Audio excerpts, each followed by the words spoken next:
লেখাপড়া গবেষণা এটা না, ক্যাম্পাসটার একটা সৌন্দর্য থাকে, কারণে মনটা যেন ভালো থাকে, পরিবেশ যদি ভালো থাকে তাহলে মন ভালো থাকবে।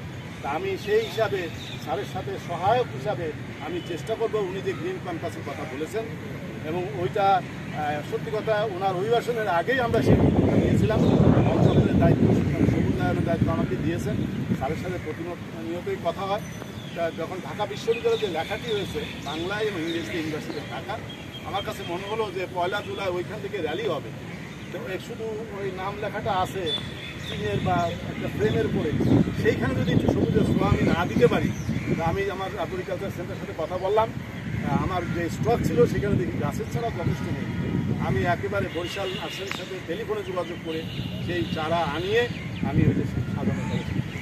তার মানে সবুজায়নের ধরেছেন, সাথে সাথে সেটা আমরা কাজে লাগাতে পারলাম।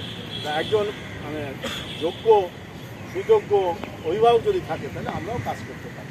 তা আমি এখানে আমাদের সকলেই আমার প্রিয় শিক্ষার্থীবৃন্দ, বেশিরভাগই আমার সন্তান তুল্য, আর বাকিরা যারা একটু সিনিয়র তারা ছোটো ভাইয়ের মতো, তাদের প্রতি অনেক অনেক শুভকামনা থাকলো। জগন্নাথ হল সবসময় এই প্রাক্তনী না, সকলের জন্যই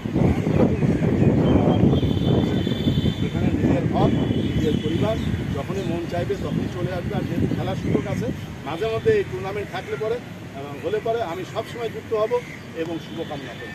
এই জন্য আজকে কোপা আমেরিকান টুর্নামেন্ট থেকে কেন্দ্র করে যে ব্রাজিল আর্জেন্টিনা গৈরব, ব্রাজিলের কালো মানিক পেলে, আবার বর্তমান যুগের শ্রেষ্ঠ খেলোয়াড়, ভালো খেলার জাদু দেখার, দুজনের প্রতি আমি শ্রদ্ধা রাখি। যারা ভালো খেলে তাদেরকে শ্রদ্ধা করতেই হবে, সে যে দলেরই হোক। পেলে ছাড়া ফুটবল নেই, কিন্তু ফুটবলের জনক বলা হয়। আবার বর্তমান প্রজন্মের আর্জেন্টিনার যে একজনই মাত্র মেসি, যে অনেক দূর এগিয়ে নিয়ে গেছে। সুতরাং এই দৌড়াতের খেলাটা একেবারেই যেন উপভোগ্য।